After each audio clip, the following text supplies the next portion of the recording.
All right, folks, it's been asked for a long time. Today, I'm going to teach you how to catch crappie. Okay, how are we going to use our side imaging is what we're going to be looking at, and how I'm using my electronics out here on Lake of Egypt. Now, a lot of people have asked me about this type of episode, have wanted it, so I'm here to make everybody happy. So that's what I'm doing out here this morning early. I'm going to do a full episode on just how to find and catch crappie. Thanks for joining me. Your smile can't disguise.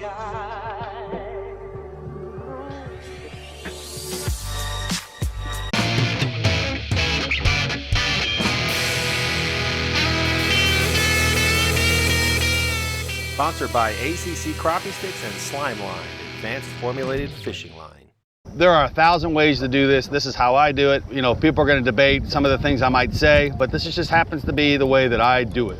Today we're going to be focusing on side imaging. Let me just start off by saying that I set my side imaging up for 60 foot left, 60 foot right. I think that's ideal because I think if you go out any further than that, 80, 100, 120 foot, detail just isn't great enough for you to see fish. Other people might have an opinion. They use 100 foot, 120 foot left, right. Here, 60 foot. That's what I go with. One of the things I start off with is what target depth am I shooting for?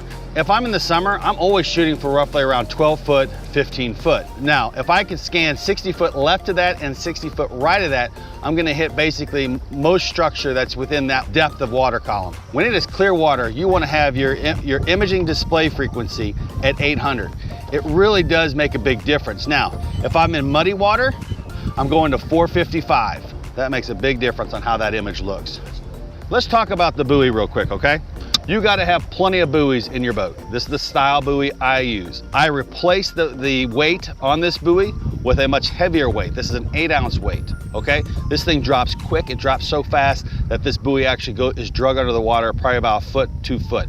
So always replace those weights, because the worst thing you want to do is find a brush pile, mark it, and then find out that your guy didn't go all the way down. It got hung up because that weight's not heavy enough and it's floated off, and now you have to remark. So, all right, so I troll roughly around 3 miles an hour. I have the actual device set up at 4 miles an hour, and it just seems like that gives me the best combination of picture and quality that I'm looking for. What I do, pick a water column depth. I've got 20 foot right here, and I'm just gonna scan this area right now. And I'm just cruising roughly around, well, where am I going? I'm going 4 miles an hour exactly. So I'm gonna slow just a tad bit up. So I'm just cruising along here. And there's a lot of time, folks, where you're just doing nothing. Okay, so we've located some structure, and some of this structure is actually right under the boat. Under the boat, and it's extended out, okay? But that's your big piece of structure right here. It goes from right to left. You have two options. You can eyeball it, identify where you think it might be at, or you can throw a buoy, okay?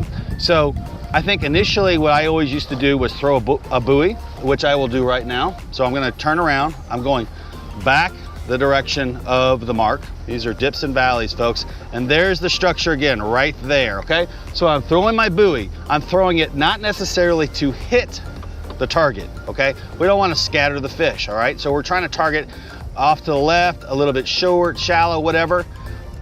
That's what we're targeting initially. Now, I'm gonna kill the motor. All right, so we've killed the motor, and now we're going to simply go up to the spot in which we just marked, okay? I choose Humminbird. Lowrance and Humminbird are both fantastic units. I think there are advantages of both of them personally. I just happen to have Humminbird, so that's what I'm gonna be working off of here. We've located our buoy. Once you come up to one of these spots and you have the ability to mark a spot, you want to go ahead and mark it on your GPS, on your unit, so that you don't have to throw a buoy going forward. You'll have it marked. You can actually troll right up to it, and it will be set up for you. All right, so you can see this image that's coming up right now. See how that stuff is starting to bump up? That's a corner of it. That's the inside corner of it. We're now set up. We've got our minnows out. We've got our jigs out. We've got whatever set up. And I know that I'm going to target 15 foot of water here. So what I'm doing is I'm going to start dissecting where this buoy's at, trying to locate exactly where those fish are. I'm still using my 2D imaging. I have not changed that. I'm identifying exactly where the structure's at. I'm trying to use my trolling motor as little as possible. Now, When these fish are anything deeper than 9 foot, I'm not too worried about my trolling motor and what's going down there. They're not gonna hear the trolling motor. But what they might see is the shadow of your boat. So always be concerned about, I do, the shadow of my boat. I think they're gonna see that shadow before they're gonna hear your trolling motor.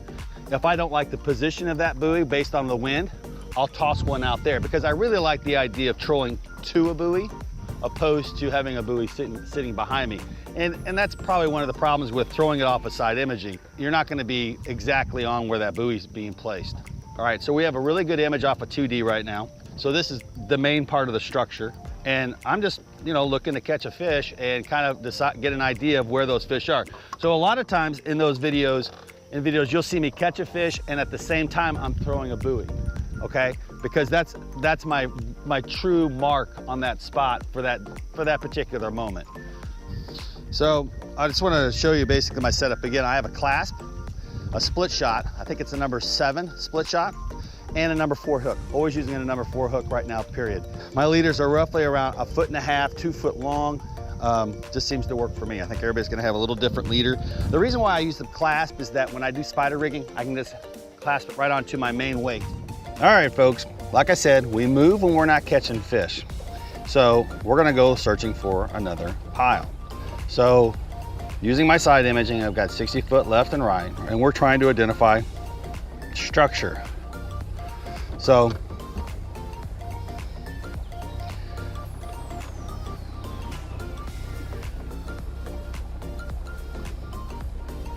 all right, so you've identified the structure. There is the structure right there. So I'm throwing my buoy back. So what I do personally is I shut off the motor well in advance. I've got my buoy location. My buoy location's, decently set, I think. I'm gonna troll up to it. I'm not turning my motor on and going over it again, okay? I'm gonna basically just sneak up with just 2D imaging on my screen. Sometimes if I have a mark on this spot, I'll have, of course, the map and the 2D. In fact, because I know Lake of Egypt and I have a lot of marks on it, usually I have map and 2D, but I'm trying to stay away. I'm letting those fish settle. Me throwing that buoy in there, I don't know if I hit it exactly or if I'm off to the left or right of it. I'm letting it relax just a little bit. And I'm gonna sneak up there with the slowest thrust that I possibly can. Now, in this particular cove, we don't have much wind, so I don't need much thrust. So I'm setting it all the way down to like 2 or 3, okay? Because I just wanna sneak up on it. And I'm just gonna be throwing a line there. I'm using one pole. I can focus in on one pole. I always hold my line with my fingers so I can get feel off the line. The little slightest thing I can usually pick up on my fingers. So I'm always holding the line. I'm not like this. My hand's all the way up here and I've got 2 or 3 fingers always gripping the line. I know that I'm fishing 12, 15 foot down here. My trolling motor is not gonna be what really bothers them, but again, I'm sneaking around it basically is what I'm doing. I'm just sneaking around it and I'm going very slow. If I see my fishing line on too much of an angle, that means I'm going too fast. I like to see that line as vertical as I can. Now, it's not gonna be perfectly vertical, okay? There's always gonna be some type of lean. If your line is this way, if you spend most of your time around a brush pile and your line is this way, that means you're moving around too fast. All right, so there's a look of how the pile is coming up. All right, so I'm gonna go right over to it and you guys are gonna see exactly what I'm seeing. And hopefully we get a thump. And even though that looks right there like it's coming above 10 foot, I'm still staying down down there at the 12 foot, 14 foot mark. I look at those marks that are on top of that pile and I'm thinking they're probably more bluegill, except for maybe that big one now, the one that's down deeper. But I really like these marks.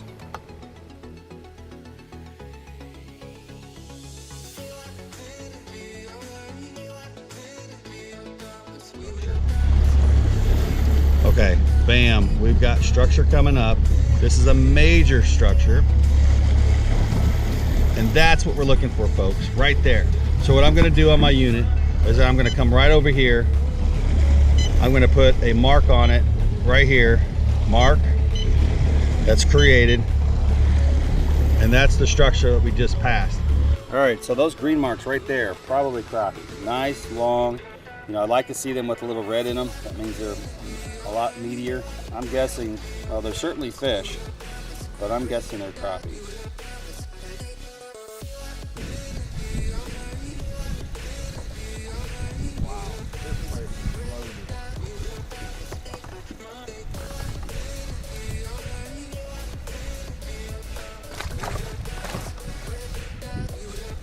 Using those techniques, you find your first spot. I mean, that's the first time I've ever fished this spot. Using those techniques, finding a pile. You can catch them all day long, folks. Side imaging, big screen. Make sure your setting's good. I recommend 60 feet on each side. And all I can tell you is you have to keep going out, and you have to keep trying it. Big fish.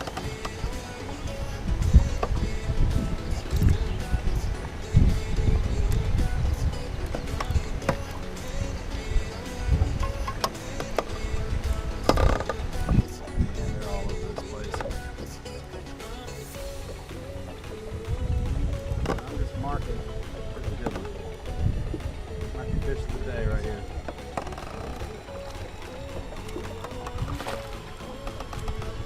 That there's fish of the day, boys and girls. On a spot I've never fished. That is a pig. Never fished that spot, just found it. That is a pig. Let's give you a measurement. Big fish of the day, 15 inches right there, 15 inches. Lost one of its eyes. It don't get much better than that, folks. Don't forget the hats.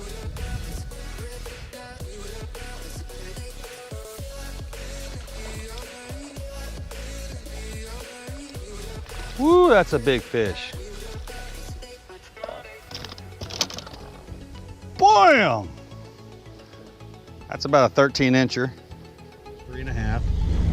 Bam, another big, massive structure. Now, I knew this one existed right here. And that's just huge. Look at that, folks. Come on, that's easy.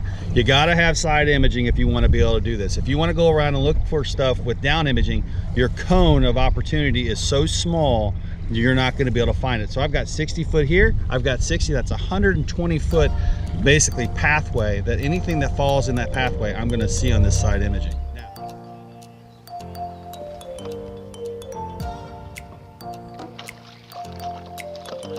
That's a fish right there. That's a good fish. Stop. Bam!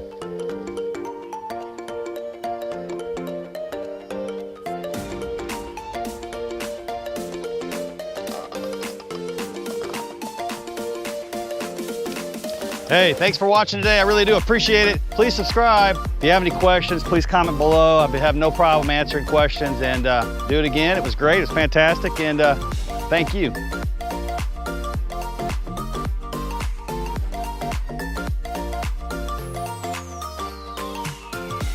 Hey, thanks for watching. I appreciate it. Please subscribe. Heck of a day out in Egypt. Heck of a day. Bam! Good fish, man, all day.